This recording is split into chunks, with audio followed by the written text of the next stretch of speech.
ജനജീവിയും മറുനാടൻ മലയാളിയും ഒക്കെ നടത്തിയ ചില വാർത്താ പ്രചരണങ്ങളും നമ്മുടെ ശ്രദ്ധയിൽപ്പെടുകയുണ്ടായി.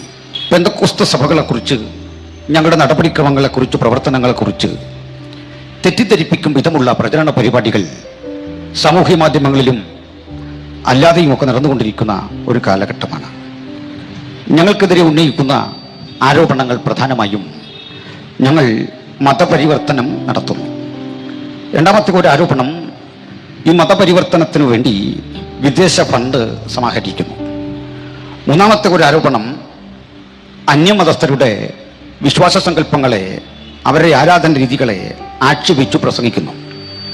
നാലാമത്തെ ഒരു ആരോപണം, അന്യമതസ്ഥരെ ഇങ്ങനെ ആക്ഷേപിക്കുകയും മതപരിവർത്തനമൊക്കെ നടത്തുകയും ചെയ്യുന്നു. അതിന് പ്രതിമാസ ശമ്പളം കൈപ്പറ്റിക്കൊണ്ട് ഈ പ്രവൃത്തി ചെയ്യുന്നു.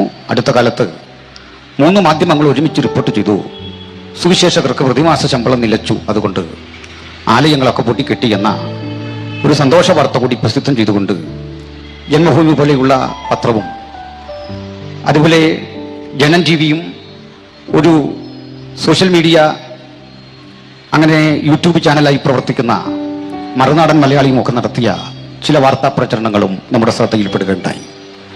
അതിൻ്റെ നിജസ്ഥിതി പൊതുജന സമൂഹത്തെ ഒന്ന് ബോധ്യപ്പെടുത്തേണ്ടതിന് വേണ്ടിയാണ് ഞങ്ങൾ നിൽക്കുന്നത്. നമ്മുടെ രാജ്യം ഒരു മതേതരത്വ ജനാധിപത്യ സോഷ്യലിസ്റ്റ് റിപ്പബ്ലിക്കാണ്.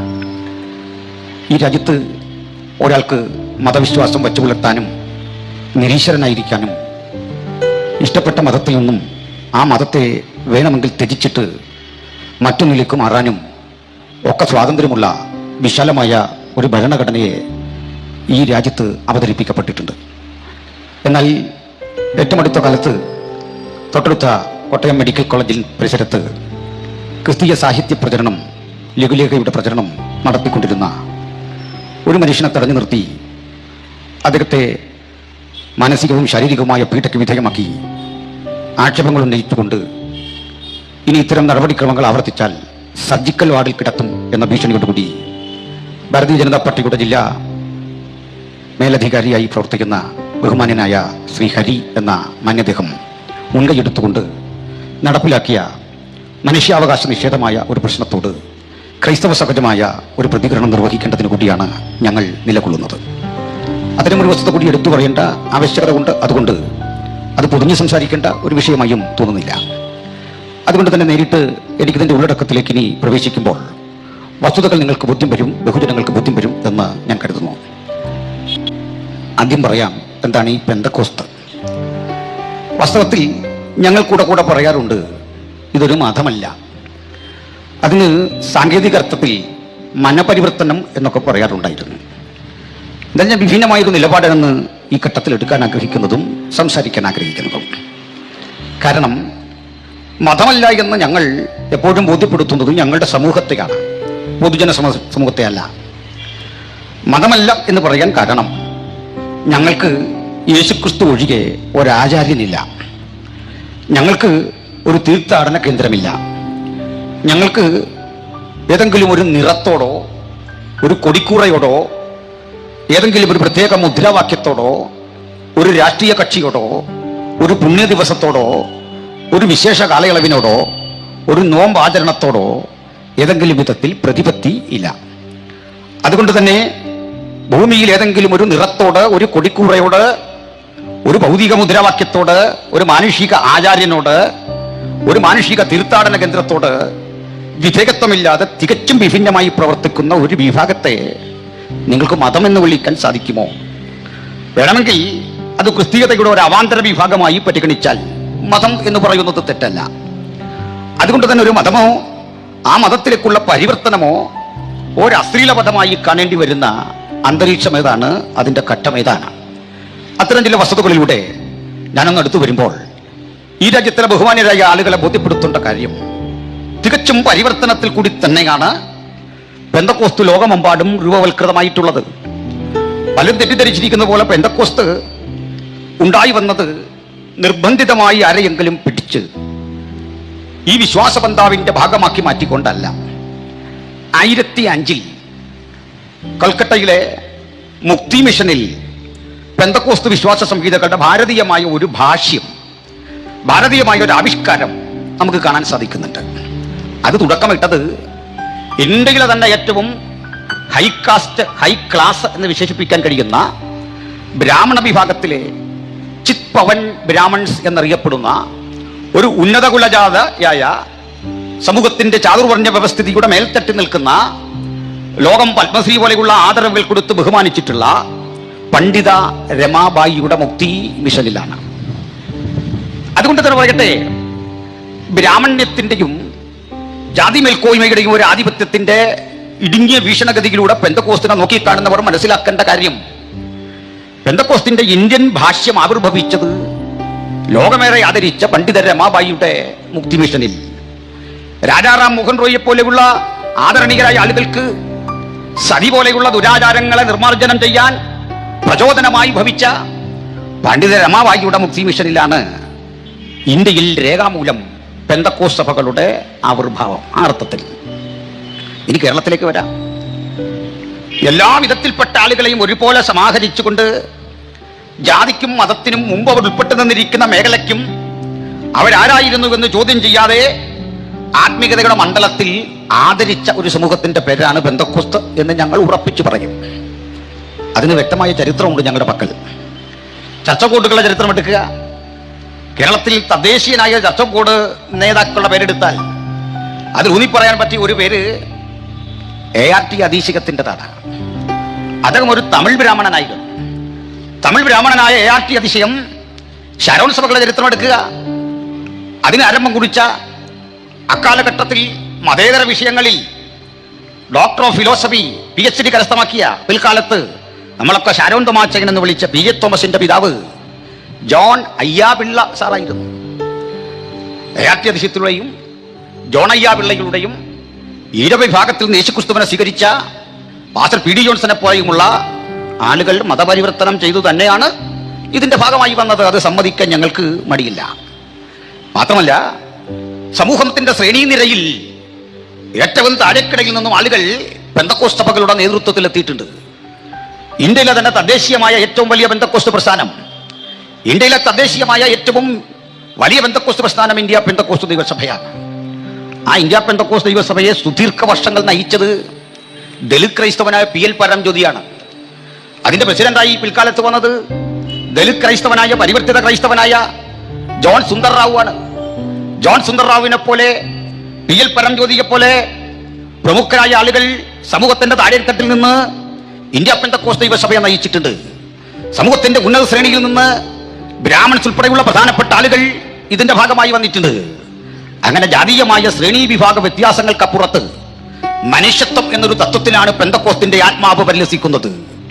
അതിന്റെ ചിന്തയും ഊർജ പ്രസരണവും മനുഷ്യത്വം എന്ന രാഷ്ട്രീയമായതുകൊണ്ട് ആ മനുഷ്യത്വത്തിൽ ഊന്നി നിന്നുകൊണ്ടുള്ള പ്രസംഗം മലയാളക്കരയോട് പറയുമ്പോൾ ഒരുപക്ഷെ ഈ ചിന്തകൾ കേൾക്കുന്ന ചിലർക്കെങ്കിലും അത്ഭുതം, ഈ ജോൺ അയ്യാപിള്ള സാറ് നായരായിരുന്നു എന്ന് ആദ്യം അറിയുന്ന പെന്തക്കോസ്തുകാരൻ ഇവിടെയുണ്ട്. ART അതിശയം ഒരു തമിഴ് ബ്രാഹ്മണനായിരുന്നു എന്ന് ആദ്യം മനസ്സിലാക്കുന്ന പെന്തക്കോസ്തുകാർ ഇവിടെയുണ്ട്. PL പരംജ്യോതി ദലിതനായിരുന്നു എന്ന സത്യം ആദ്യം മനസ്സിലാക്കുന്ന പെന്തക്കോസ്തുകാർ ഇവിടെയുണ്ട്. ജോൺ സുന്ദർ റാവു ദലിതനായിരുന്നു എന്ന സത്യം ആദ്യം മനസ്സിലാക്കുന്നവർ ഇവിടെയുണ്ട്. അതാണ് പെന്തക്കോസ്തിന്റെ ശക്തി. ഒരുവൻ ക്രിസ്തുവിലായാൽ അവൻ പുതിയ സൃഷ്ടി, പഴയത് കഴിഞ്ഞുപോയി എന്ന മനുഷ്യത്വത്തിന്റെ ബോധം ഉലകത്തെ പഠിപ്പിക്കുവാൻ, സനാതനവും സത്യസന്ധവുമായി ലോകത്തെ ബോധവൽക്കരിക്കാൻ കാലാതീതനായി പ്രപഞ്ചത്തിൽ അവതരിച്ച ദൈവപുത്രനായ യേശുക്രിസ്തുവിനെ കുറിച്ചുള്ള നിർമ്മല സുവിശേഷം കൃത്യതയോടെ സത്യസന്ധതയോടെ അവതരിപ്പിക്കുന്ന ഒരു സമൂഹത്തിന്റെ പേരാണ് പെന്തക്കോസ്ത്. ഈ പേര് പോലും ഞങ്ങൾ കിട്ടത് ഞങ്ങൾ ആരുമല്ല. സത്യത്തിൽ ക്രിസ്ത്യാനിച്ചാൽ സംശയിക്കേണ്ടത് ഒരു മതം തന്നെയാണ്, വിശ്വാസം തന്നെയാണ്. അപ്പോൾ ഒരു ചോദ്യം, ഈ മതപരിവർത്തനം ഒരു അശ്ലീലവതാണ്, അത് മോശപ്പെട്ട കാര്യമാണ്. കേവലം ഒരു ലഘുലേഖ വായിക്കുമ്പോൾ തകർന്നു പോകുന്നതാണ് ഇത് പെന്തക്കോസ്ത് ആകുന്നത് എന്ന് പറയാം. ഇപ്പോൾ ഇവിടെ ഒരു സഹോദരൻ പറയാം, എനിക്ക് നാളെ ക്രിസ്ത്യാനിയാകണമെന്ന് പറഞ്ഞാൽ നിങ്ങളെ ക്രിസ്ത്യാനിയാക്കുന്ന ഞങ്ങളല്ല, അതാദ്യം പഠിക്കുക. എന്തിനാ? എൻ്റെ മകൻ 8ാം ക്ലാസ്സിലാണ് പഠിക്കുന്നത്. എനിക്ക് 3 മക്കളാണ്. അതിലൊരാളെ പെന്തക്കോസ്തുള്ളൂ, ബാക്കി 2 പേരും ആരാണെന്ന് എനിക്കറിയില്ല. അതിൻ്റെ കാരണം ജന്മം കൊണ്ടൊരിക്കലും പെന്തക്കോസ്ത് ആവില്ല, കർമ്മം കൊണ്ടും പെന്തക്കോസ്ത് ആവില്ല. പിന്നെ എങ്ങനെ ആകുന്നത്? അതുകൊണ്ട് യേശുക്രിസ്തു എന്ന ഒരേ ഒരു രക്ഷകനെ ഹൃദയത്തിൽ സ്വീകരിച്ച് ആ സ്വീകരണം അവൻ നാവിനാൽ ഏറ്റുപറഞ്ഞ് നിമജ്ജന സ്നാനം കൈക്കൊള്ളുന്നതോടുകൂടി മാത്രമേ ഒരാൾ ക്രൈസ്തവനാകുന്നുള്ളൂ. ഞങ്ങളുടെ യോഗങ്ങളിൽ ആയിരക്കണക്കിന് ആളുകൾ കൈകൊക്കും സ്നാനമേൽക്കാൻ. ഞങ്ങൾ പിറ്റേന്ന് രാവിലെ അവരെ കൊണ്ടൊന്ന് നോക്കുകയല്ല. ഒട്ടേറെ കാര്യങ്ങൾ അതിന് ഈ കോട്ടയം ജില്ലയിലേക്ക് തന്നെ തെളിവെടുത്ത് വരാം. ഇവിടെ ഏറ്റവും വലിയൊരു മാസ് കൺവേർഷൻ സാഹചര്യം ഉണ്ടായിരുന്നത് 1930-കളിലാണ്. ഇന്ന് സർ-സി-പി കേരളം ഭരിക്കുക. സർ-സി-പി നമുക്കറിയാലോ. ഈ സർ-സി-പി കേരളം ഭരിക്കുന്ന കാലത്ത് ക്രൈസ്തവര്, മുസ്ലിങ്ങള്, ഈഴവര്, മറ്റു പിന്നോക്കര് അതീവ ഗുരുതരമായ ജീവിത പ്രതിസന്ധിയിൽ കൂടി പോകാം. ജോലികളിലൊന്നും ഈഴവർക്ക് പരിഗണനയില്ലാത്ത കാലം, ചാന്നാർ എന്നറിയപ്പെടുന്ന നാടാർക്ക് പരിഗണനയില്ലാത്ത കാലം, ഒരു തികഞ്ഞ വർഗീയവാദിയായി ഉന്നതരായ സവർണരായ ഹിന്ദുക്കളെ മാത്രം ജോലി സ്ഥലങ്ങളിൽ പ്രതിഷ്ഠിച്ചുകൊണ്ട് സർ-സി-പി നിലകൊള്ളുക മാത്രമല്ല, ഇന്ത്യക്ക് സ്വാതന്ത്ര്യം കിട്ടിയിട്ടും തിരുവിതാംകൂർ വേറൊരു രാജ്യമായി നിലനിൽക്കണമെന്ന് വാദിച്ച കാലത്ത് അതിനെ എതിർത്തവർ ക്രൈസ്തവരാണ്. ഓർത്തു നോക്കണം. വിഘടനവാദവും അഖണ്ഡതയ്ക്കെതിരെ നിലകൊള്ളുന്നവരാ ഞങ്ങളെന്നൊക്കെ പറയുമ്പോൾ ക്രൈസ്തവരന്ന് സർ-സി-പി എതിർക്കായിരുന്നു. അന്നാരാ സർ-സി-പിയെ പിന്തുണച്ചതെന്നൊക്കെ ചരിത്ര പുസ്തകം വാങ്ങി പഠിക്കും. എന്നിട്ട് വാ സംവാദത്തിന്. പറഞ്ഞു വന്നതിന്റെ അർത്ഥം, സർ-സി-പി ഇങ്ങനെ വീരവാദം മുഴക്കുന്ന കാലത്ത് സി കേശവനെ പോലെയുള്ള ഈഴവ സഹോദരന്മാർ, ടി മാധവനെ പോലെയുള്ള ഈഴവ സഹോദരന്മാർ പൊറുതിമുട്ടി. ഞാനിന്ന് നിങ്ങളുടെ പക്കൽ വേലായുധൻ പണിക്കശ്ശേരിയുടെ കേരള ചരിത്രത്തിന്റെ ഉള്ളറകളിലേക്കുന്നൊരു കൃതിയാണ് കൊണ്ടുവന്നിട്ടുള്ളത്. ഈ പുസ്തകം പറയുന്നു, സി കേശവനെ പോലെ ടി മാധവനെ പോലുള്ള ആളുകൾ അന്ന് എഴുതിയ ലേഖനമുണ്ട്. 18 ലക്ഷം വരുന്ന ഈഴവർക്ക് ഗത്യന്തരമില്ല, ക്രിസ്തുവല്ലാതെ ഗത്യന്തരമില്ല. ഇത് അനിക്കൊടുത്തോടത്തെ പോലെയുള്ള പാസ്റ്റർമാർ എഴുതിയല്ല. സാക്ഷാൽ സി കേശവൻ പറയാ 18 ലക്ഷം ഈഴവർക്ക് ക്രിസ്തുവല്ലാതെ ഗത്യന്തരമില്ല. കാരണം പൊറുതിമുട്ടി. ഈ ഘട്ടത്തിൽ തൊട്ടടുത്ത CMS കത്തീഡ്രലിൽ വന്നു. SNDP-യുടെ ചർച്ചകൾക്കുള്ളിലെല്ലാം ഉരുത്തിരിഞ്ഞു വന്നൊരാശയം, നമുക്ക് മതപരിവർത്തനം ചെയ്യണം, ഇവിടെ ജീവിച്ചുകൂടാനാവാത്ത സ്ഥിതി, ഏത് മതത്തിലേക്ക് പോകണം? ആളുകൾ 3ആയി വഴിപിരിയാൻ തീരുമാനിച്ചു. ചില പറഞ്ഞു മുസ്ലിങ്ങളാകണം, ചില പറഞ്ഞു ബുദ്ധിസ്റ്റുകളാകണം. ബുദ്ധിസ്റ്റുകളും മുസ്ലിങ്ങളുമാകാൻ ശ്രമിച്ച് ചിലർ ആ വഴി പോയപ്പോൾ മാവേലിക്കരയിലും മറ്റും നിരവധി ഈഴവർ കൺവെർട്ട് ചെയ്ത് മുസ്ലിങ്ങളായി. ഒരു ന്യൂനപക്ഷം മാത്രം ബുദ്ധിസം സ്വീകരിച്ചു. മഹാഭൂരിപക്ഷം വരുന്ന ആളുകൾ ക്രിസ്തീയ വിശ്വാസം സ്വീകരിക്കാൻ സന്നദ്ധരായി വന്നപ്പോൾ എന്താ ഞങ്ങൾ പ്രതികരിച്ചത് നിങ്ങൾക്കറിയാമോ? ഇതൊരു മാസ് കൺവേർഷനിലൂടെ നിങ്ങൾ വന്നാൽ ഇതിന്റെ മൂല്യം നശിക്കും. ഇത് മതപരിവർത്തനമല്ല. നിങ്ങളുടെ ഉള്ളിൽ മാറ്റമുണ്ടായി. ഓരോരുത്തർ ഹൃദയംഗമായി യേശുവിനെ സ്വീകരിക്കാൻ കഴിയുന്നില്ലെങ്കിൽ ഈ ചിന്താധാരയ്ക്ക് കാമ്പും കഴമ്പുമില്ലാതാകും. അങ്ങനെ നിരുത്സാഹപ്പെടുത്തി തിരിച്ചയക്കുകയാണ് ചെയ്തത്. അന്ന് കൈയച്ചു വിട്ടിരുന്നെങ്കിൽ പിൽക്കാലത്ത് ഞങ്ങൾ അതൊന്ന് വ്യക്തമാക്കി പറയേണ്ടതുണ്ട്. ശ്രദ്ധിക്കണം. ഇന്ത്യ ഒരിക്കലും ഏതെങ്കിലും ഒരു സവിശേഷ മതത്തിന്റെയോ സംസ്കാരത്തിന്റെയോ ഭാഗമായിരുന്നില്ല. ആ സത്യം ഗ്രഹിക്കുക. ഇതാണ് ഇന്ത്യൻ സംസ്കാരം എന്ന് പേരിട്ട് വിളിക്കാൻ കഴിയുന്ന ഒരു സംസ്കാരത്തെ ഭാരത ചരിത്രം ഇന്നുവരെ പുൽകിയിട്ടില്ല. നമുക്ക് നോക്കാം. ഇന്ത്യയുടെ പ്രാക്തനമായ ചരിത്രത്തിൽ ഏതായിരുന്നു ആദ്യമുണ്ടായ ദർശനം? അത് ഏത് ദർശനമാണ്? ഇന്ത്യയുടെ ഏറ്റവും പുരാതനം. ചിലപ്പോൾ പാസ്റ്റർമാർ പോലും അറിയാതെ ആർഷഭാരത സംസ്കാരം എന്ന് പറയാറുണ്ട്. ആ പദം തന്നെ തിരുത്തേണ്ടതാണ്. അങ്ങനല്ല ഇന്ത്യയുടെ സംസ്കാരം. ഭാരതീയ സംസ്കാരം എന്ന് പറയുമ്പോൾ അതിന്റെ പ്രാക്തന രൂപം, ഏറ്റവും പൗരാണികമായ ദർശനം ചാർവാകന്റേതായിരുന്നു. ഈ ചാർവാകൻ നിരീശ്വരനായിരുന്നു. ഇന്ത്യയിൽ പ്രധാനപ്പെട്ട 3 ദർശനങ്ങളാണ് ഉണ്ടായത്, 3 തത്വചിന്തകളാണ് ഉണ്ടായത്. സംസ്കാരങ്ങൾ ഇവിടെ ഒഴുകിയെത്തത്. എന്നാൽ സംഭവിച്ചത് എന്താ? ഇത്തരം ദർശനങ്ങളുടെ ഭാരതം അനുഷ്ഠിച്ചു പോകുന്ന ഏറ്റവും പൗരാണികമായ ആ സംസ്കാരങ്ങളുടെ ഏറ്റവും വിലപ്പെട്ട സംഭാവനകൾ നമ്മൾ കണ്ടെത്തുന്ന 1990-കളിൽ 1900-കളിൽ നടന്ന ഗവേഷണങ്ങൾ, പഠനങ്ങളൊക്കെ ലോകത്തെ വിളിച്ചു പറഞ്ഞൊരു കാര്യം, സിന്ധു നദീതടത്തിലും ഹാരപ്പയിലും മോഹൻജോദാരയിലും ഒക്കെ കണ്ട സവിശേഷതയുള്ള സംസ്കാരം, ആ സംസ്കാരം ഭാരതീയതയുടെ ഒരു നിദർശനമായിരുന്നു. ഭാരതീയമായ ആ സംസ്കാരത്തിന്റെ ഒരു ഉദാഹരണമായിരുന്നു. അത്തരം ഒരു ഘട്ടത്തിൽ ആരാ ഭാരത സംസ്കാരത്തെ തകർത്തത്? മധ്യപൂർവ്വ ദേശത്ത് നിന്ന് പ്രത്യേക ജീവിത സാഹചര്യങ്ങൾ, മരുഭൂമിയുടെ ചുട്ടുപഴുത്ത ജീവിതാവസ്ഥയിൽ കന്നുകാലികളെ മേയ്ക്കാനും ആടുകളെ മേയ്ക്കാനും അത് തൊഴിലാക്കിയ ആര്യന്മാരുണ്ടായിരുന്നു. ഈ ആര്യഗണങ്ങൾ 3ആയി വഴി പിരിഞ്ഞു. അതിലൊരു കൂട്ടര് മെഡിറ്ററേനിയൻ വഴി യാത്ര ചെയ്ത് അങ്ങ് യൂറോപ്പിന്റെ ഭാഗത്തേക്ക് നീങ്ങി. യൂറോപ്പിന്റെ ഭാഗത്തേക്ക് നീങ്ങിയ മെഡിറ്ററേനിയന്മാർ അറിയപ്പെട്ടു ഇൻഡോ യൂറോപ്യൻ. ഒരു വിഭാഗം ആളുകൾ എന്ത് ചെയ്തു? കൈവർച്ചുരം വഴി കാലുതിറ്റാൻ ഇന്ത്യയിലേക്ക് കടന്നു. കൈവർച്ചുരം വഴി കാലുതിറ്റാൻ ഇന്ത്യയിലേക്ക് കടന്ന ആര്യന്മാർ ഭാരതീയമായ ദ്രാവിഡ സംസ്കാരത്തിന്റെ പൈതൃകത്തെ തകർത്തിട്ട് ഒരധിനിവേശം നടത്തിക്കൊണ്ട് വാസ്തവത്തിൽ ഇന്ത്യ മുഴുവൻ തകർത്തിട്ട് അതിന്റെ പാപഭാരമൊക്കെ പാവപ്പെട്ട ഞങ്ങളുടെ തലമേൽ കെട്ടിവെച്ചാൽ അത് ചരിത്രത്തോട് ചെയ്യുന്നൊരു അനീതിയല്ലേ? അതോ നിങ്ങൾക്ക് ചരിത്ര സാക്ഷരതയില്ലാഞ്ഞിട്ടോ തിരിച്ചടിക്കാൻ കൽപ്പില്ലാത്ത സാധുക്കളുടെ മീതെ സ്വന്തം കുറ്റം പകർത്തി വെച്ചത് കൊണ്ടോ എന്താണ് നിങ്ങൾ ചെയ്യുന്നത് സുഹൃത്ത്? അതുകൊണ്ടൊന്ന് പറയാം, ഞങ്ങൾ സുവിശേഷകർ സാധാരണഗതിയിൽ ബൈബിൾ മാത്രം കേന്ദ്രീകരിച്ച് പ്രസംഗിച്ചു ശീലിച്ചവരാണ്. ഇനിമേൽ ഞങ്ങളെ സാധാരണ ഇടങ്ങളിലേക്ക്, ചരിത്രത്തിന്റെ അടരുകളിലെ കൃത്യമായ ഇത്തരം വ്യാഖ്യാനങ്ങൾ പ്രചരിപ്പിക്കാൻ ദയവായി ഇറക്കാതിരിക്കുക. അതാണ് ഞങ്ങളുടെ അപേക്ഷ. കാരണം ആ ചരിത്രാവബോധത്തിന്റെ വിശദീകരണവും വ്യാഖ്യാനവും നിങ്ങൾക്കത്ര സുഖമുള്ള ഏർപ്പാടായിരിക്കില്ല. അതുകൊണ്ട് ഒറ്റ വാക്കിൽ പറയാം, ഇത്തരം പ്രതികരണങ്ങളെ, ഇത്തരം വഴിതടയലുകളെ ഞങ്ങൾ നേരിടുന്നത് ആയുധം കൊണ്ടല്ല. ഒന്നുകൂടി പറയാം, ലഘുലേഖ കൊടുക്കാൻ വരുന്നവരെ മതപ്രചരണത്തിന് ആ പദം തന്നെ ഉപയോഗിക്കുക. എന്തിനാ അറയ്ക്കുന്നേ? ഇതിനുവേണ്ടി ഇറങ്ങുന്നവരെ വഴിതടയാനാണ് ഭാവമെങ്കിൽ ഞങ്ങൾ ഭരണഘടന ഉപയോഗിച്ചാൽ നിങ്ങളെ തിരിച്ചു നേരിടാൻ പ്ലാനിട്ടിരിക്കുന്നത്. ബലമുള്ളൊരു ഭരണഘടന ഈ രാജ്യത്തില്ലേ? ഭരണഘടനയിലുള്ളത്തോളം കാലം സുശക്തമായ ഭരണഘടന വാഗ്ദാനം ചെയ്യുന്ന മൗലിക അവകാശങ്ങൾ ഉയർത്തിപ്പിടിച്ചുകൊണ്ട് തീർച്ചയായും നേരിടാൻ കരുത്തും ആർജവുമുള്ള ഒരു പുതുതലമുറ പെന്തക്കോസ്തിൽ രൂപപ്പെട്ടിട്ടുണ്ടോ എന്ന സത്യം ഈ സാക്ഷര നഗരിൽ നിന്ന് ലജ്ജ കൂടാതെ നിങ്ങൾക്ക് വിളിച്ചു പറയാൻ, അതിന്റെ ആഴങ്ങൾ ഇറങ്ങിക്കൊണ്ട് ഈ നാടിനെ ബോധവൽക്കരിക്കാൻ ഒരിക്കൽ കൂടി കിട്ടിയ ഒരു മനോഹര അവസരമായി ഞങ്ങൾ ഇതിനെ കാണുന്നു. ഇനി മറ്റൊന്ന്, ഈ ഇന്ത്യ സംസ്കാരങ്ങളെ മുഴുവൻ നമ്മൾ തച്ചുടച്ചു എന്ന് പറയുമ്പോൾ ഞാനൊന്ന് ചോദിക്കുക, നമ്മളൊന്ന് അനുവദിക്കുക, ഒരു ദിവസത്തേക്ക് നമുക്ക് ആ പഴയ സംസ്കാരത്തിലേക്കൊന്ന് മടങ്ങിപ്പോയാലോ? ഒരു ദിവസത്തേക്ക് ഇന്ത്യക്കാരന് ധൈര്യമുണ്ടോ പഴയ സംസ്കാരത്തിലേക്ക്? മിഷനറിമാർ വരുന്നതിന് തൊട്ടു മുമ്പുള്ള പഴയ സംസ്കാരത്തിലേക്ക്, കൂമ്പുപാള കൊണ്ട് നഗ്നത മറച്ച പഴയ സംസ്കാരത്തിലേക്ക്, സോദരിമാരുടെ വസ്ത്രധാരണത്തിന്റെ ആ പഴയ നിലവാരത്തിലേക്ക് മടങ്ങിപ്പോകാൻ നിങ്ങൾക്ക് ആഹ്വാനം ചെയ്യാൻ ധൈര്യമുണ്ടോ?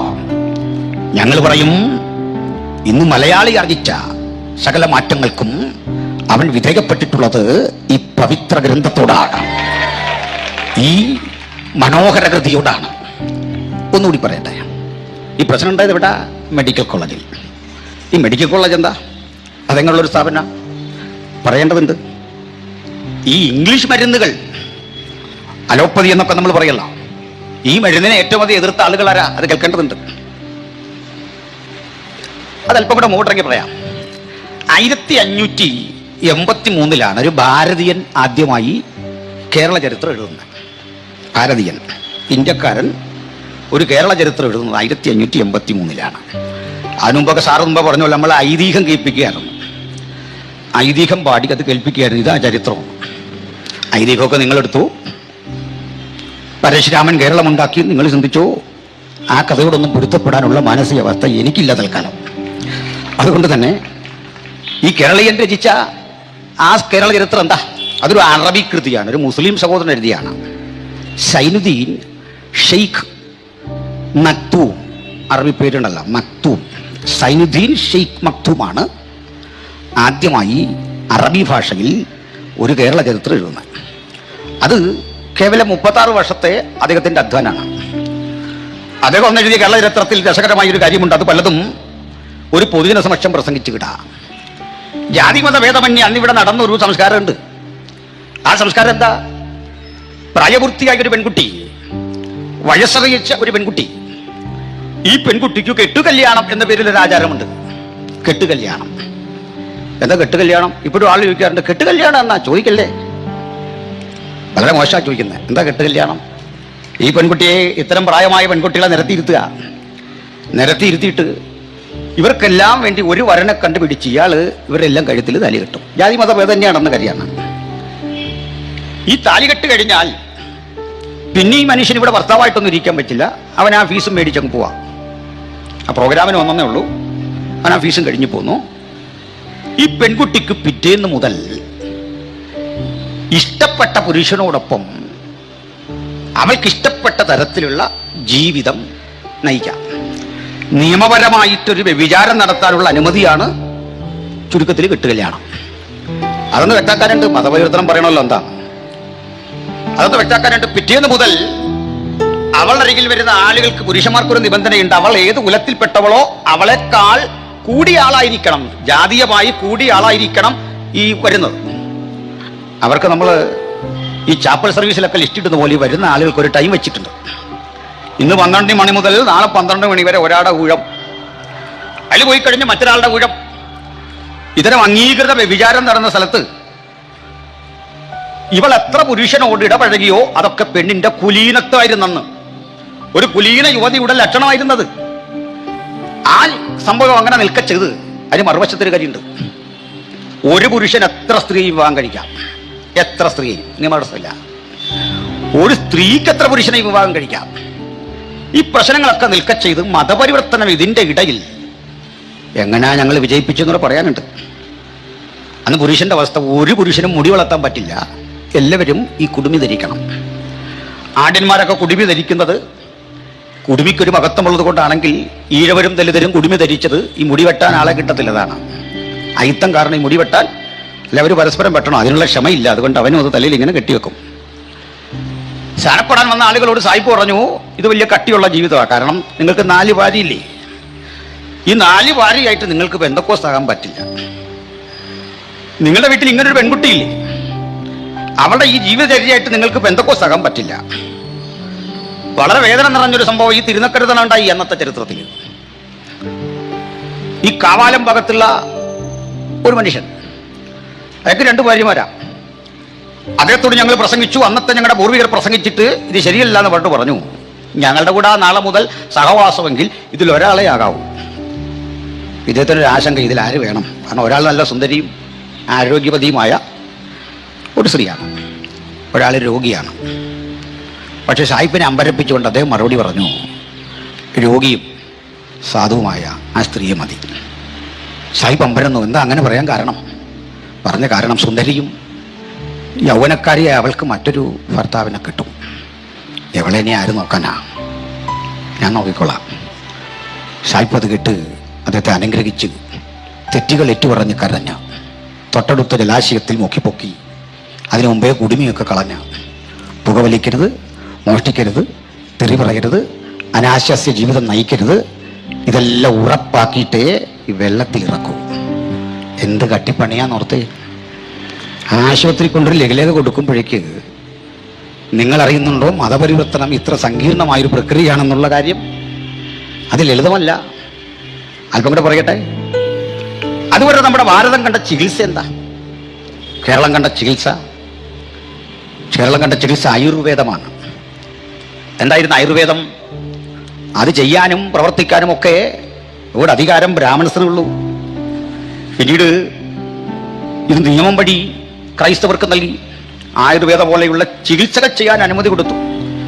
ചികിത്സകൾ ചെയ്യാൻ അനുമതി കൊടുത്തുകൊണ്ടായി ക്രൈസ്തവരിൽ ആയുസിൽ പച്ചമരുന്ന് കാണാത്ത ക്രിസ്ത്യാനിക്കും മാത്യു വൈദ്യൻ എന്നൊക്കെ പേരുണ്ടായത്. ഒരു ചികിത്സയും ചെയ്തിട്ടല്ല, ഒരു പദവിയായിരുന്നത്. പച്ചമരുന്ന് പറിച്ച ശീലം പോലും മാത്യു വൈദ്യനും വർഗീസ് വൈദ്യനും ഒന്നുമില്ല, ഒരു പദവി കൊടുത്താണ്. അപ്പൊ ഇതുപോലെ അതിന് തൊട്ടുമുമ്പ് വരെയുള്ള സ്ഥിതി എന്താ? ഈ ചികിത്സക്ക് ഇരിക്കുന്ന ആള് ബ്രാഹ്മണാണ്. ആ ബ്രാഹ്മണന്റെ അരികിൽ നിന്ന് ചില അകലങ്ങൾ സൂക്ഷിക്കേണ്ടതുണ്ട്. ഒന്നാമത്തെ അകലം ശൂദ്രപ്പാട് എന്ന് പറയുക. ശൂദ്രൻ എന്ന് വിളിക്കുന്നത് ഇത് നമ്മൾ നായർ എന്ന് വിവക്ഷിക്കുന്ന ഒരു സമൂഹത്തിന്റെ പേരാണ്. ശൂദ്രപ്പാട് അകലം നിൽക്കണം. അദ്ദേഹത്തിന്റെ അകലം കഴിഞ്ഞിട്ട് അത് അധികം അല്ല, അടുത്ത് തന്നെയാണ്. അവിടുന്ന് തീയപ്പാട് അകലമുണ്ട്. ഒരു തീയ നിൽക്കേണ്ടത് 30 അടി കൂടി അകലെയാണ്. അവിടുന്ന് വീണ്ടും പുലക നിൽക്കേണ്ട അകലുണ്ട്. അതിന് ചെറുമപ്പാട് എന്ന് പറയുക. അവിടുന്ന് ഒരു 34, ആകെ 64 അടി അകലം വരും. അവിടെ നിന്ന് പറയ നിൽക്കേണ്ട അകലുണ്ട്. അതൊരു 10 അടി കൂടി അപ്പുറത്താണ്. അവിടുന്ന് വീണ്ടും നായാടി നിൽക്കേണ്ട അകലുണ്ട്. അതിന് 20 അടി കൂടി അപ്പുറത്താണ്. ഇതെന്തിനാ ഇത്ര അകലം ഇവർ തന്നെ വെച്ചിരിക്കുന്ന അറിയണ്ട? തനിക്ക് താഴെ ആരോ ഉണ്ടല്ലോ എന്നൊരു ആത്മസുഖം അവൻ അനുഭവിച്ചോട്ടെ നോർത്താ. വലിയ പ്രശ്നം ഉണ്ടാക്കല്ലേ. തനിക്ക് താഴെ ആരൊക്കെയോ തനിക്ക് ചവിട്ടാൻ പാകത്തിന് കുറെ പേരുണ്ടല്ലോ, ഈ ആനന്ദ നൃത്തത്തിൽ ആറാടിക്കോട്ടെ, ഈ ഒരു സന്തോഷം ചെയ്ത. ഇന്നായിരുന്നെങ്കിൽ അങ്ങനെ ഒരു സമ്മേളനം വെച്ചാൽ ഇങ്ങനെ അകലം പാലിച്ചാ നമ്മൾ ഇരുന്നതെങ്കിൽ ഈ സ്റ്റേഡിയം തികവോ? ഈ അകലം പാലിച്ചിരുന്നേ അല്ല സാധിക്കുമോ? ഇതൊക്കെയല്ലേ ഞങ്ങൾ വരുത്തിയ മാറ്റം. അതിന് അസൂയപ്പെട്ടിട്ട് കാര്യമുണ്ടോ? ഇതൊക്കെയല്ലേ ഞങ്ങൾ മാറ്റി പൊളിച്ചെഴുതിയത്. ഇതൊക്കെയാണ് ഞങ്ങൾ മാറ്റിയതെന്ന് നിങ്ങൾ പരിഭവിക്കുന്നെങ്കിൽ, ഇതൊക്കെയാണ് ഞങ്ങളുടെ ധിക്കാരം നിങ്ങൾ പറയുന്നെങ്കിൽ, ഇത്തരം ധിക്കാരങ്ങൾ ഞങ്ങൾ ആവർത്തിച്ചുകൊണ്ടിരിക്കും. ഇത് തുടർന്നുകൊണ്ടിരിക്കും. അതിലൊന്നും വിട്ടുവീഴ്ചയിൽ സാധിക്കുന്ന കാര്യമല്ല. അത് മനുഷ്യത്വരല്ല, അതാണ് കാര്യം. അടുത്തൊന്നുകൂടി, ഞങ്ങൾ ഈ മുടി മുറിച്ചോടുകൂടി ആൾക്ക് മനസ്സിലായി മുടി നീട്ടേണ്ടത് സ്ത്രീയും അത് മുറിക്കേണ്ടത് പുരുഷനാണെന്ന് അറിയിച്ചപ്പോൾ ലോകം മൊത്തം അനുകരിച്ചാരെയാ? അത് ഞങ്ങളെയാ. ലോകം മൊത്തം അനുകരിച്ചാരെയാ? മുടി മുറിച്ച പുരുഷനെ തന്നെയാ. ഇതാരും പറഞ്ഞിട്ട് ചെയ്താണോ? ഇത് നിർബന്ധിച്ചൊന്നും ചെയ്തല്ല. ഇത് കണ്ടപ്പോൾ തോന്നി ഇതാ അതിന്റെ ശരിയായ രീതി എന്ന് തോന്നിയപ്പോൾ നിങ്ങളടക്കം മുടി മുറിച്ചു. മനസ്സിലാവുന്ന പറഞ്ഞേ. അപ്പൊ ഞാനിത് എന്തിനാ ഇങ്ങനെ പറയുന്നേ? അത് ബോധ്യപ്പെടാനുണ്ട്. ഒരു കാര്യം ഉറപ്പിക്കണം, ഞാൻ ഈ രാജ്യത്തിലെ ഹൈന്ദവ സ്നേഹിതന്മാർക്ക് വിപരീതമായിട്ടല്ല പറയുന്നത്. അതിൽ കുറെ തീവ്രവാദികളുണ്ട്, അവർ മനസ്സിലാക്കണം. അതേ ഉള്ളൂ. ഹൈന്ദവർ ഞാൻ പരിചയപ്പെട്ടിടത്തോളം മഹാഭൂരിപക്ഷവും നല്ല മനുഷ്യരാണ് ഈ രാജ്യത്തിലെ. മഹാഭൂരിപക്ഷം അവർ നമ്മുടെ സഹോദരന്മാരാണ്. യാതൊരു വിധത്തിലും അവരുടെ മതാചാരങ്ങളോ വിശ്വാസങ്ങളോ ഞങ്ങളെ ആശങ്കപ്പെടുത്തുന്നതല്ല. പക്ഷെ അതിൽ ഒരു തീവ്രതയുടെ നിലം കലർത്തിക്കൊണ്ട് മറ്റാരും ഇവിടെ ജീവിക്കേണ്ട എന്ന ഒരു ദുശാഠ്യം വെച്ച് പുലർത്തുന്ന ചില സഹോദരങ്ങൾ മനസ്സിലാക്കേണ്ട ചില തിരുത്തലുകൾക്ക് വേണ്ടിയാണ് ഞങ്ങൾ ഇങ്ങനെ സംസാരിക്കുന്നത്. കണ്ടു പറയട്ടെ, മെഡിക്കൽ കോളേജിലാണല്ലോ ഈ സംഭവം നടന്നേ. അന്ന് ഒരു ഈഴവനോ ഒരു ദലിതനോ ചികിത്സ ആവശ്യമായി വന്നാൽ അങ്ങ് ദൂരെ പോയി മാറി ഇരുന്നു കൊണ്ട് അവിടുന്ന് വിളിച്ചു പറയും രോഗം ഇന്നതാണ്. ഈ കയ്യാൾ അടുത്ത് വന്ന് ചോദിക്കും എന്താ പറ്റിയ? ഇന്നതാ. ആ ശരി. അവിടുന്ന് പറയും ഗുളികയും മരുന്നും എല്ലാം കൊടുത്ത് കൈമാറി കൈമാറി കൈമാറി ഇതവിടെ എത്തും. പണം അവിടെ വെച്ചിട്ട് പോകണം. പണം കൈമാറി ഇങ്ങ് വരും. അതിന് പ്രത്യേകിച്ച് അശുദ്ധിയൊന്നുമില്ല. അന്നും അശുദ്ധിയില്ലാത്ത രണ്ട് കാര്യം, ഈ പണത്തിനും സ്ത്രീക്കും പ്രത്യേകിച്ച് അശുദ്ധമൊന്നും ഉണ്ടായില്ല. അതായിരുന്നു ഒരു സത്യം. പറഞ്ഞു വന്നിട്ട് ആഴങ്ങളിലേക്ക് പോകാൻ എൻ്റെ ധാർമ്മിക ബോധമൊന്നും അനുവദിക്കുന്നില്ല. അതുകൊണ്ട് പറയട്ടെ, ഇങ്ങനെ ഇരിക്കുമ്പോൾ ഇവിടുത്തെ പാവപ്പെട്ടവന് ചികിത്സയില്ല, മുസ്ലിമിന് ചികിത്സയില്ല, ക്രിസ്ത്യാനിക്ക് ചികിത്സയില്ല. ക്രിസ്ത്യാനിയും മുസ്ലിമും ഒക്കെ ചെയ്ത പതുക്കെ മന്ത്രവാദം തുടങ്ങി. അങ്ങനെ നമുക്ക് കടമറ്റ തച്ചനും ഒക്കെ ഉണ്ടായത് മന്ത്രവാദത്തിലേക്ക് തിരിഞ്ഞു. അതെന്ന് ഇവിടെ തന്നെ സംഭവിച്ചേ. ക്രിസ്ത്യാനി അടക്കം പോയിരിക്കുകയാണ് അസുഖം വരുമ്പോൾ മന്ത്രവാദിയെ കാണാൻ. അങ്ങനെ ആ മരുന്നും മന്ത്രവും എന്നൊരു പ്രയോഗം ചരിത്രത്തിൽ സ്ഥാനം പിടിച്ച മരുന്നും മന്ത്രവും അങ്ങോട്ട് പോയി.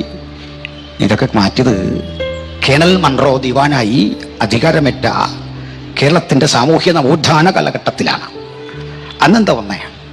നമ്മുടെ അവസ്ഥ കണ്ടിട്ട് ഇംഗ്ലീഷ് വിദ്യാഭ്യാസവും ഇംഗ്ലീഷ് മരുന്നുകളും ചികിത്സയും അനിവാര്യമാണ് എന്ന് വന്നപ്പോൾ ശക്തമായിട്ടിറങ്ങിയ ആളുകൾ അന്ന് തെരുവിൽ ഇത് വേണ്ട. സാഹിബ് എന്ത് ചെയ്തു? ഇംഗ്ലണ്ടിൽ നിന്നൊക്കെ ഡോക്ടർമാരെ ഇറക്കി. ഡോക്ടർ നോർട്ടൺ, ലേഡി നോർട്ടൺ, നഴ്സുമാരുമൊക്കെ വന്ന് ഈ കൈക്കുടലുമൊക്കെ പിടിച്ചിരിക്കുന്ന ആളുകളെ കണ്ടപ്പോൾ ആളുകൾ ഇങ്ങനെ അത്ഭുതപ്പെട്ടു. അവർ ഈ തീണ്ടാപ്പാടുമൊക്കെ പാലിച്ച് ഇങ്ങനെ 34 അടിയൊക്കെ നിൽക്കുമ്പോൾ നേഴ്സുമാൻ ഇവിടെ നിന്ന് വിളിച്ചു, പേര് വിളിച്ചപ്പോൾ ഇങ്ങോട്ട് വാ, എന്താ രോഗം? ഇന്നതാ. അവൾ ഈ പൾസൊക്കെ പിടിച്ച് കാര്യങ്ങളൊക്കെ എഴുതി നമ്മുടെ നാവിൽ വെക്കാൻ അവളുടെ കയ്യിലിരുന്ന ആ സംവിധാനം ഉണ്ടല്ലോ, അന്നത്തെ ഇന്നത്തിൽ നിന്നൊക്കെ പ്രാകൃതമാണ്, തെർമോമീറ്റർ, ഇതൊക്കെ വെച്ചിട്ട് ചൂട് പരിശോധിച്ച് അതിൽ ആയനയും ഒക്കെ ഒന്ന് കുടഞ്ഞിട്ട് നമ്പൂതിരിയുടെ നാവിൽ വെച്ച് അതേ സാധനം ഈഴവൻ്റെ നാവിലും വെച്ചു, അതേ സാധനം നായാടിയുടെ നാവിലും വെച്ചു. ഇവിടെ ഇനി പോകാൻ വരട്ടെ. അപ്പോഴേക്ക് ഈ അശുദ്ധിയുടെ ആധിക്യം കൊണ്ട് ആളുകൾ ഇങ്ങനെ പൊളയുന്നുണ്ട്. കുറേ ഡോക്ടർ ഇങ്ങോട്ട് വന്നിട്ട് ഈ സ്റ്റെതസ്കോപ്പ് ഇല്ല കയ്യിലെ, അതിലത്ത് ഓരോരുത്തർ നിർത്തി ഇതാ ഇങ്ങനെ കുത്തി അടുത്തവനെ കുത്തി പോകുമ്പോൾ ആദ്യന്മാരിങ്ങനെ വെച്ച് കഴുകുന്നില്ലേ, മാറി ഇത് അങ്ങോട്ട് മാറി നിൽക്കുക. ഈ സ്റ്റെതസ്കോപ്പ് കൊണ്ട് ഇങ്ങനെ മാറി കുത്തിയപ്പോ ഞാൻ പറയും, കമ്മ്യൂണിസ്റ്റുകാർ, വാസവ സാർ ഇല്ലാതെ പോയല്ലോ, കമ്മ്യൂണിസ്റ്റുകാർ അരിവാള് കൊണ്ട് ചെയ്ത വിപ്ലവത്തെക്കാൾ വലുതാ ഡോക്ടർ സ്റ്റെതസ്കോപ്പ് കൊണ്ട് ചെയ്തേ. ജാതി മാറ്റിയ ഉപകരണമായി സ്റ്റെതസ്കോപ്പ്, വംശീയതയ്ക്കെതിരെ നിലപാടെടുത്ത ഉപകരണമായി സ്റ്റെതസ്കോപ്പ്.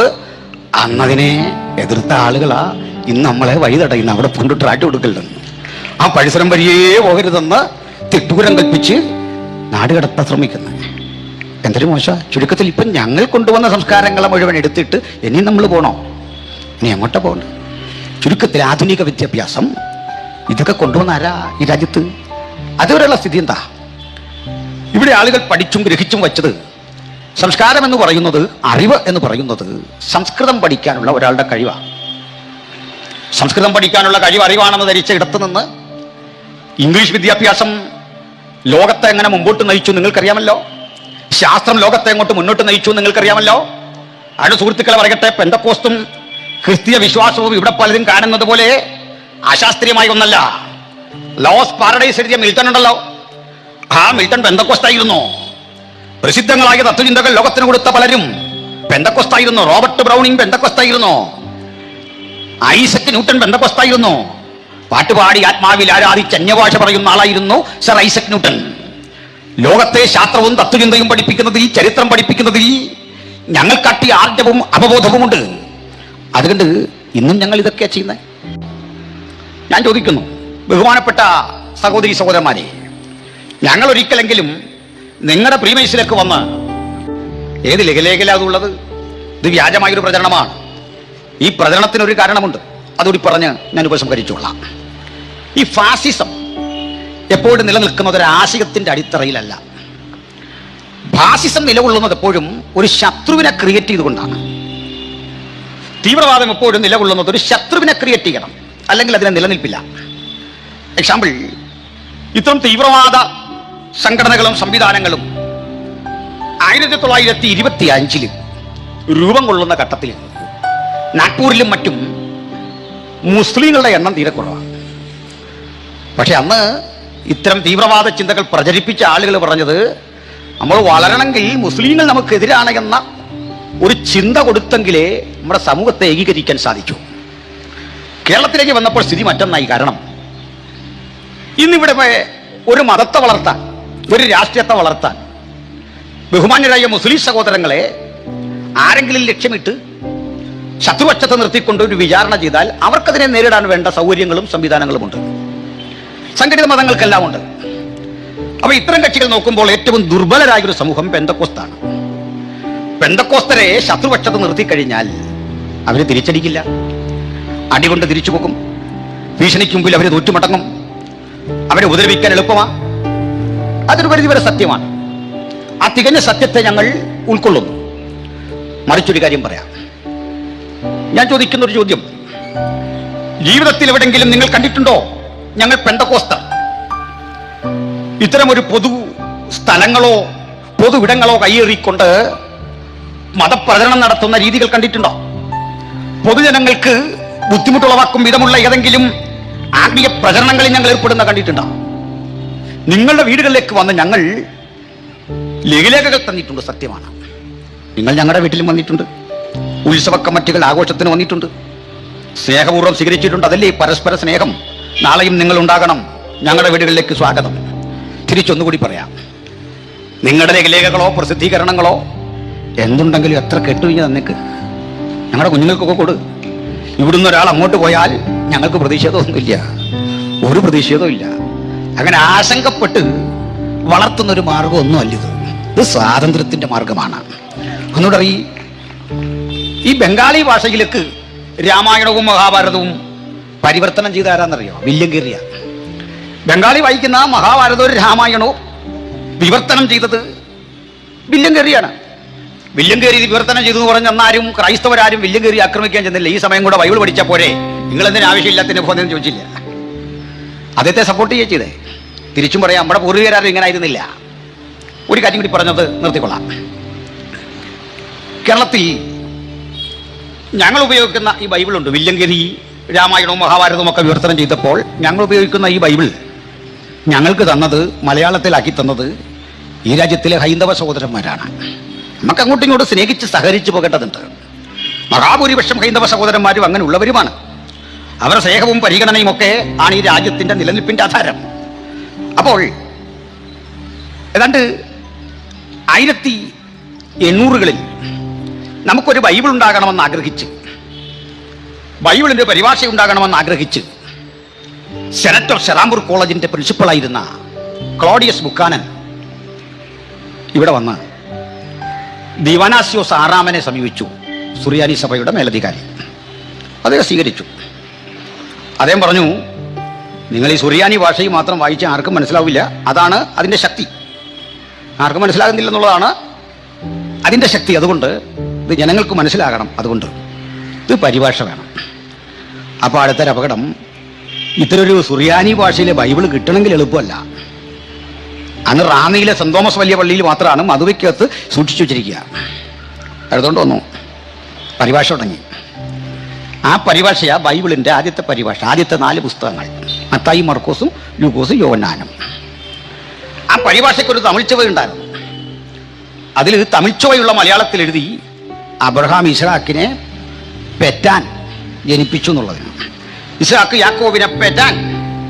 ഈ ഭാഷയുടെ അപര്യാപ്ത നിമിത്തം ആളുകൾ പറഞ്ഞു ഇതൊരു സുഖമുള്ള ഏർപ്പാടല്ല. സായിപ്പിന് മനസ്സിലായി ഇതൊരു സുഖമുള്ള ഏർപ്പാടല്ല.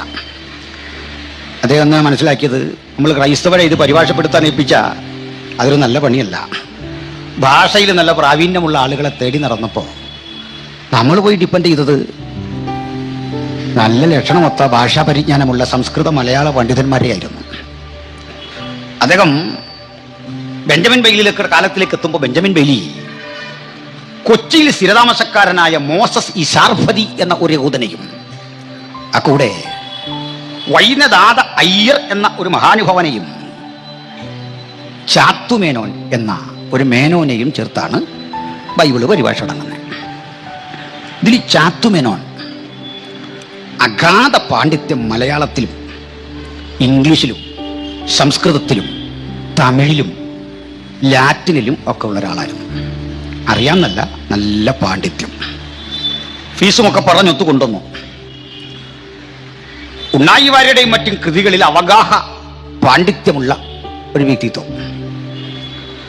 ഭാഷാപ്രയോഗങ്ങളിൽ അദ്ദേഹത്തിന്റെ നാവിലൂടെ സ്ഫുരിക്കുന്ന അക്ഷര ശ്ലോകങ്ങളും മറ്റും അതിൻ്റെ നിർഗളിതമായ ആ പ്രളയത്തിൽ നമ്മളൊക്കെ സന്നിവേശിക്കപ്പെട്ടു കഴിയും. അത്ര ഊർജ്ജസ്വലനായ ഒരു മലയാള പ്രഭാഷകൻ കൂടിയായിരുന്നു അദ്ദേഹം. ഒരു വലിയ സരസ്വതീ പൂജകനായിരുന്നു. സരസ്വതിയെ പൂജിച്ച് തുളസി കതിരണിഞ്ഞ് ചന്ദനക്കുറി പൂശി അദ്ദേഹം പ്രാർത്ഥനയ്ക്കിരിക്കും ബൈബിള് പരിഭാഷപ്പെടുത്താനിരുന്നു.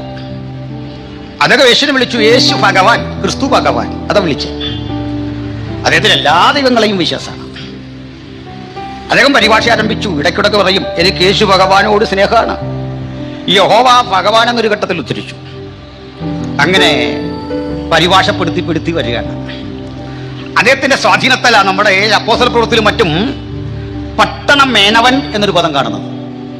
അതേ ഒരു മേനോനാണല്ലോ. ഈ മേനോൻ എന്ന് പറയുന്നത് ഒരു നമ്പൂതിരിയുടെ കീഴിൽ ജോലിക്ക് വന്നിട്ടുള്ള നിരവധി നാഗരസിന്റെ മേലധികാരി. നമ്മൾ ഈ സെൻട്രൽ വാഷ് എന്നൊക്കെ പറയുന്ന പോലെയാണ് ഈ മേനവൻ എന്ന് പറഞ്ഞതിന്റെ അർത്ഥം എങ്ങനെയാണ് നമുക്കൂടെ മനസ്സിലാകണം. അതിനാണ് ഇതിന്റെ ഒരു വേർഷൻ ഉപയോഗിച്ചത്. ഒരു കാര്യങ്ങളൊക്കെ നോക്കി നടത്തുന്ന ഒരാൾ. അപ്പോൾ ഈ പട്ടണ മേനവൻ എന്നൊരു പദം ഉണ്ടാക്കി. യഥാ മാതാ തഥാ പുത്രി, ഈ പ്രയോഗമൊക്കെ ബൈബിളിൽ കാണാം. അരുണോദയ പുത്രനായ ശുക്ര, നീ വെട്ടേറ്റ് നിലത്ത് വീണതെങ്ങനെ. ഇതൊക്കെ ഭാരതീയമായ പുരാണങ്ങളിൽ നിന്നൊക്കെ വന്നിട്ടുള്ള പദങ്ങളാണ്. അത് സമ്മതിക്കാൻ നമുക്ക് മടിയൊന്നുമില്ല. അങ്ങനെ പരിഭാഷപ്പെടുത്തി അദ്ദേഹം കൊലോസ്യർക്ക് എഴുതിയ ലേഖനത്തിലേക്ക് വന്നു. ഈ കൊലോസ്യ ലേഖനം മിസ്റ്റർ കരിയെപ്പോലുള്ള ആളുകൾ മനസ്സിലാക്കണം. എങ്ങനെ മതിപരിവർത്തനം നടക്കുന്നു എന്ന് മനസ്സിലാക്കാനുള്ള വഴി ശ്രദ്ധിച്ചിരുന്ന മനസ്സിലാക്കും കേട്ടോ. അപ്പോൾ ഈ കൊലോസ്യ ലേഖനത്തിൽ പൗലോസ് ശ്ലീഹ പറയുക, ആരാണ് ഈ ക്രിസ്തു, ആരാണ് ക്രിസ്തു. അതിനു വേണ്ടി മാത്രം എഴുതിയ Colossians, letter to the Colossians, epistle to the കൊലോസ്യൻസ്.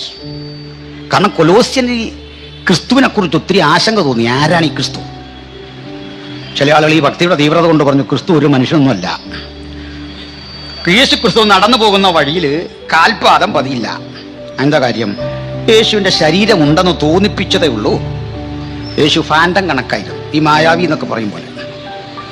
അങ്ങനെയല്ല. കൊലോസ്യൻ ഹെറസി എന്ന് പറയുക. കൊലോസ്യൻ ഹെറസിയെ തിരുത്താൻ വേണ്ടിയിട്ട് അപ്പോസ്തലൻ എഴുതിയ കൊലോസ്യർക്കെഴുതിയ ലേഖനം, കൊലോസ്യ ലേഖനത്തിൽ പൗലോസ് ശ്ലീഹ എഴുതി, ഈ കൊലോസ്യരെ, ആരാണ് ക്രിസ്തു? അവൻ അദൃശ്യനായ ദൈവത്തിന്റെ പ്രതിമ, സകല സൃഷ്ടിക്കും ആദ്യജാതൻ. വാഴ്ചകളാകട്ടെ, അധികാരങ്ങളാകട്ടെ, കർത്തൃത്വങ്ങളാകട്ടെ, സകലവും അവൻ മുഖാന്തിരം ഉളവായി. അവനിലല്ലോ ദൈവത്തിന്റെ സകല സമ്പൂർണതയും ദേഹരൂപമായി വസിക്കുന്നത്. ഇതാ സുവിശേഷം, ഇതാ പെന്തക്കോസ്തിന്റെ നിലപാട്, ഇതാണ് ഞങ്ങളുടെ നയം. പ്രാണനുള്ളിടത്തോളം, ജീവശ്വാസമുള്ളിടത്തോളം, അവസാന ഘട്ടത്തിലും അമ്മയെന്ന് വിളിച്ചു മരിക്കാനോ വെള്ളം ചോദിച്ചു മരിക്കാനോ താല്പര്യമില്ലാതെ പ്രാണൻ വിടുന്ന ഘട്ടത്തിലും ഉലകത്തോട് ഞങ്ങൾ വിളിച്ചു പറഞ്ഞിരിക്കും, മറ്റൊരുത്തല്ലും രക്ഷയില്ല. നാം രക്ഷിക്കപ്പെടുവാൻ ആകാശത്തിന് കീഴിൽ മനുഷ്യരുടെ ഇടയിൽ നൽകപ്പെട്ട ഒരേ ഒരു നാമം കർത്താവായ യേശുക്രിസ്തുവിന്റെ നാമം. ഈ യുഗപുരുഷനെ കർത്താവും രക്ഷിതാവുമായി ഉലകത്തോട് അവതരിപ്പിക്കുന്ന വേർപെട്ട സമൂഹത്തിന്റെ പേരാണ് പെന്തക്കോസ്ത്. ആ പ്രസംഗമാണ് ഞങ്ങളുടെ സംസ്കാരം. ചാത്തുമേനോൻ ഈ ഭാഗം വായിച്ചിട്ട് ചിന്താക്കുഴപ്പത്തിലെത്തി. പരിഭാഷ നിർത്തിവെച്ചു. രാത്രി അദ്ദേഹത്തിന് ഉറങ്ങാൻ കഴിഞ്ഞില്ല. നേരം വെളുക്കുമ്പോഴേക്കും ക്രിസ്തു ചൈതന്യം അദ്ദേഹത്തെ ഭരിച്ചു. അദ്ദേഹം തന്റെ സ്നേഹിതനായ ജോസഫ് ഫെന്നോട് പറഞ്ഞു, സാർ, എനിക്ക് സ്നാനമേൽക്കണം, എനിക്ക് യേശുവിനെ പ്രസംഗിക്കണം, എനിക്ക് യേശുവിന്റെ മകനാകണം, യേശുവിന്റെ പാപത്തിന്റെ പരിഹാരത്തിനായി മരിച്ചു. വിട്ടുവീഴ്ചയുള്ളൊരു മറുപടിയല്ല കിട്ടിയത്. മിസ്റ്റർ മേനോൻ, ഇത് കട്ടിപ്പണിയാ, കുടുംബെടുക്കണം, ജാതിവാലികൾ വെക്കാൻ പാടില്ല. മിസ്റ്റർ മേനോൻ, പുകവലിക്കുങ്ങി കളയണം. മിസ്റ്റർ മേനോൻ, വിഗ്രഹാരാധന പാടില്ല. മിസ്റ്റർ മേനോൻ, സാമൂഹിക പരിഷ്കർത്താക്കളെയും ആദരണരായ നമ്മുടെ പൗരാണികന്മാരെയും ആദരിക്കാം, ആരാധിക്കാൻ പാടില്ല. ഒരുവനെ ആരാധിക്കാവൂ, അത് സകലവും സൃഷ്ടിച്ച ദൈവത്തെ ആയിരിക്കണം. അതൊക്കെ പഠിച്ചിട്ട് പതുക്കെ മതി എന്ന് പറഞ്ഞു. ധൃതി പിടിച്ചു നോക്കിയില്ലെന്ന്. 10 കൊല്ലം സായിപ്പിട്ട് വിഷമിപ്പിച്ചു ഉള്ളി നിൽക്കുമോ എന്നറിയാൻ. അതാ ഞാൻ പറഞ്ഞത്, ഇത് കട്ടിപ്പണിയാ സഹോദരന്മാരെ. ഓരോരുത്തരും ഓടി വന്നാലൊന്നും പിടിച്ചു നോക്കൂല. കാരണം അവൻ തിരിച്ച് കർവാപ്പസി കേട്ടാൽ തിരിച്ചു പോകും. അതാ കർവാപ്പസി വെച്ചിട്ട് ആള് വരാൻ എന്താ? ഇവിടെ നിന്നൊന്നും ആരെയും കിട്ടാനില്ല. ഇവിടെ കിടന്ന് അലയേണ്ട സാറേ, മനസ്സിലായില്ലേ? ഞാൻ സാക്ഷാൽ രാഹുലീശ്വരോട് ചോദിച്ചില്ലേ, രാഹുലീശ്വരോട് സംഭവത്തിൽ ചോദിച്ചു, അനിൽ കൊടുത്തോട്ടുന്ന ഈ മനുഷ്യന് വരാൻ താല്പര്യ? വരാന്തി, ഞാൻ മടങ്ങി വന്നാൽ നിങ്ങൾ എന്നെ ആരാക്കുന്ന? ബ്രാഹ്മണനാക്കോ, ക്ഷത്രിയനാക്കോ, വൈശ്യനാക്കുമോ, ശൂദ്രനാക്കോ? പറ.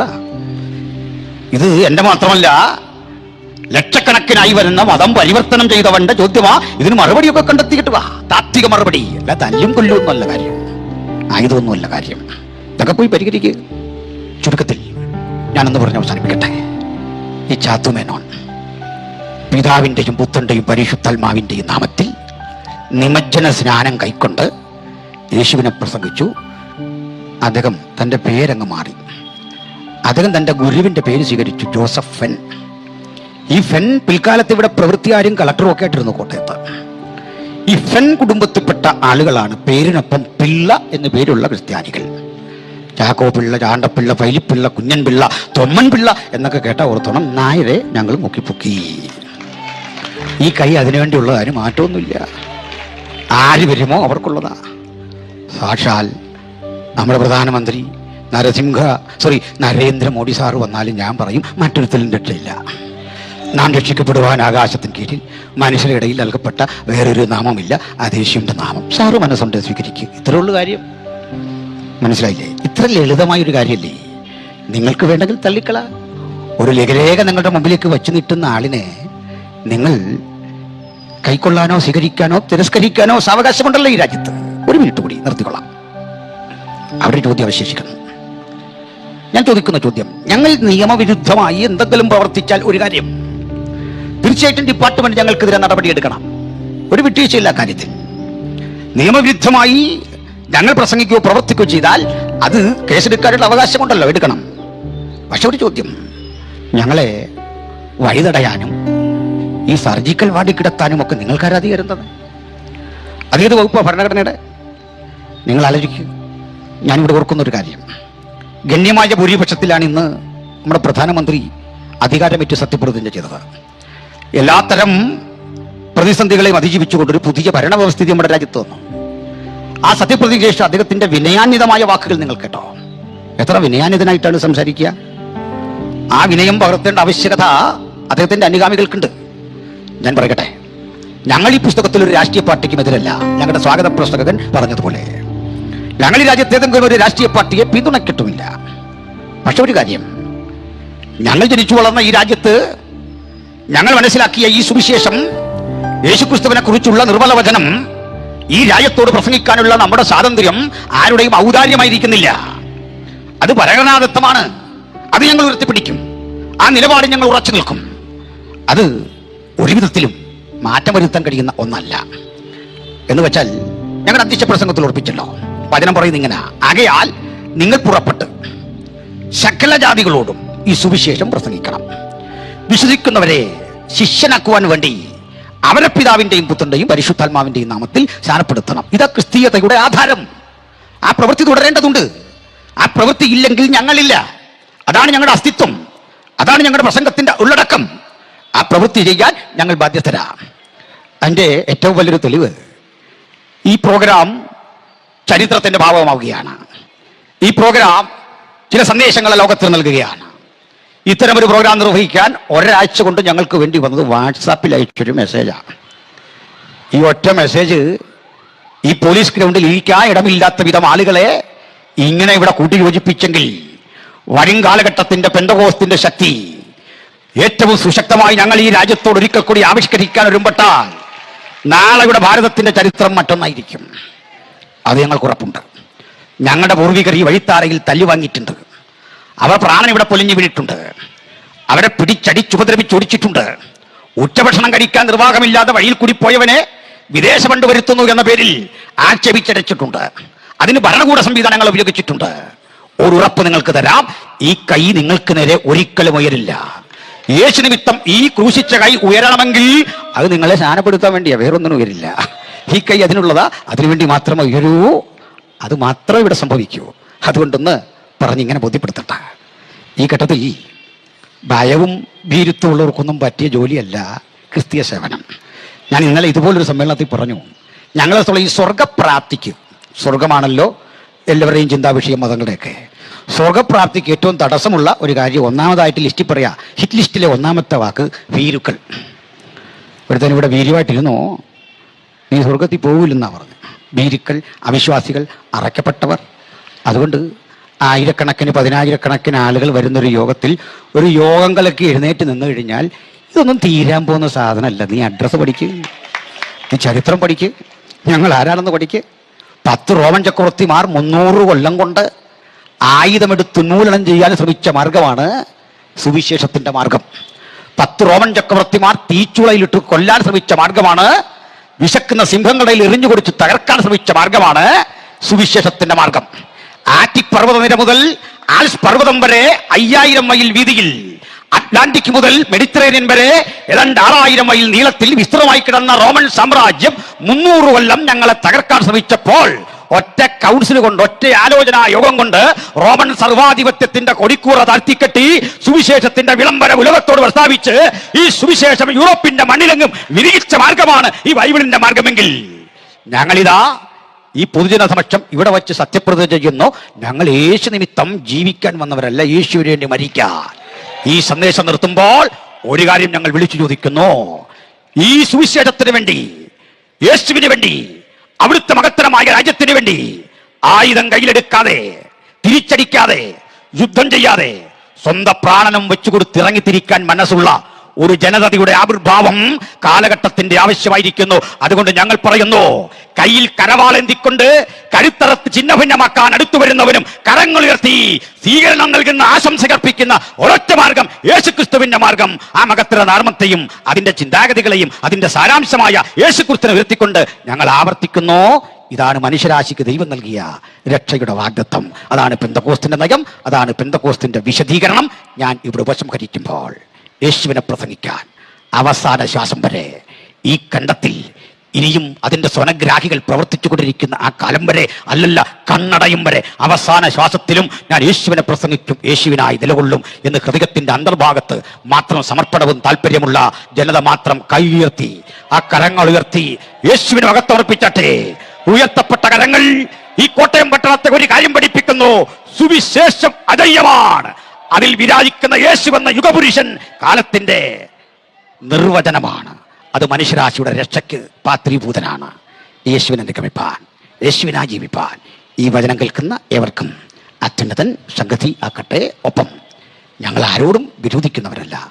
ഞങ്ങളെ പിടിച്ചുലച്ചവർക്കും തകർക്കാൻ വന്നവർക്കുമൊക്കെ ദൈവപുത്രന്റെ മാപ്പ്, ദൈവപുത്രന്റെ മാപ്പ്, ദൈവപുത്രന്റെ മാപ്പ്.